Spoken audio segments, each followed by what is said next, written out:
Good afternoon, ma'am. Okay, good afternoon. Ako din si Jenny Jacinto and saan pangalan na? I am Mrs. Ruth Estrabella, Kumanak Middle School. So, karon ma'am, mangutana lang po about sa inyong sa una ma'am na kung sa mga strategies sa pagtudlo sa inyong teachers and kung sa mas okay. Okay, sige. Ever since I'm teaching already 31 years. So, every year, natay mga new strategies na ginahatag. But then, katong mga old strategies, traditional strategies na to is still applicable.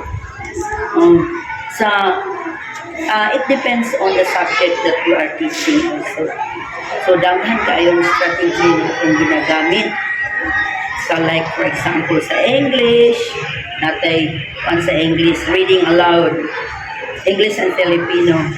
Okay, sa mathematics po, napo tayo problem-based, mga sa mathematics. Sa ESP, ito mga role-playing, games, dahil strategy na gamit. Ma-apply po na ninyo sa inyong future kung mahimo na mong teachers. Katong ma'am, katong estudyante ka ka sa una kanang ang pagtuturo sa inyong teachers ma'am gagamit ko mga technology or more on books. What yun before? So what yun technology before? O mayroon ka television, improvised television ang gigamit sa teacher. So, karon na gyud nga time. So, if you don't have television in the classroom, what yun imong boring imong pagtuturo? Pag naatay mga research sa una ma'am, naamo sa library. Ato bukas library, pagkuhan yung pag-books. Buko na siya. Pero inyo nga karon, easy na. Dahil nanamoy chat GPT, nanamoy AI, so sayo na kayo inyo harong trabaho. So during our time, so wala may kahikap ko computer.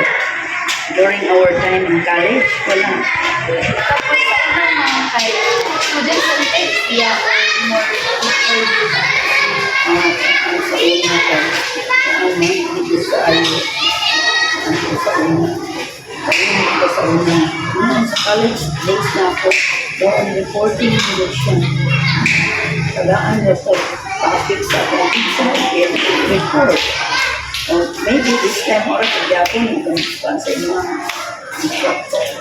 So sa imong mga kaagi na estudyante to, isa'y mas na-learn ni mo nga yung atong nga way na wala tayong gadgets, wala ta atong if asa ta mag-hold mga information narata sa libro, isa'y mga nakuha ni mo ano siya sa inyo, natatakong po kayo. Ang section, you need to work hard. Mungkin na siya ay kuhaan sa mga estudyante sa unang panahon. Na mo-work hard ka kay mawala. Never di kang magpas sa subject. Especially kapag mga research paper na mo sa unang pagkalisura di kayo buhaton. Kay pila ka books imong kuhaan dito sa library ay pa ka makahuman sa imong research work. Pero karon sali na lang. Dali na kayo niya kabaho. Kaysa na magsulat pa niya kang pictura na lang. Sura ni mo, wa na magawas na dayon sa inyong Katulad mo. Thank you. Okay, you're welcome. I am Jenny Jacinto and what's your pangalan? My name is Carmela.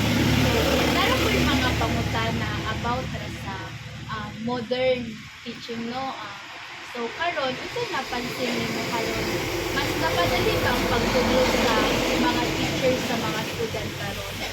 So, as for me, no, in this modern na mas napadali ang pagtudlo sa mga teachers sa towards sa ilang mga students kay daghan naman sila mga technology na magamit like television, like makagamit natin sila og anang projector ganit na sila i-present nga ilahang klase na mas more engaging na po like makuha nila ang interest sa bata nga mamina sa ilang klase. Inya sa when it comes to research mas dali na po, di ba?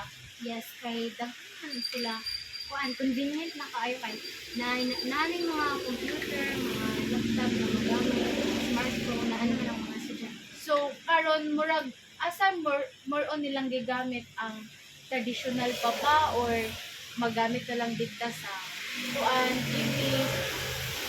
Um, sa ina na nga kuan is TV na jud lang ginagamit ang traditional is murag option na lang gani siya like gamiton siya if kuan like brand out or dili mo gana ang television more on sa TV na jud lang gamit sa klase. So para nimo mas okay karon ang ilang way nga pagtudlo sa mga bata.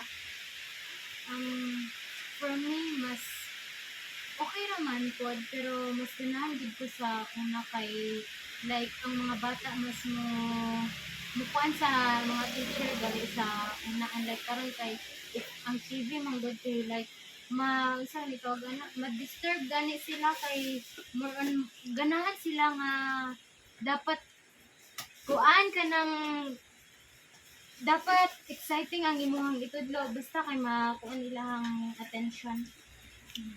Mao ra to daghan kay salamat Jeremy. Thank you.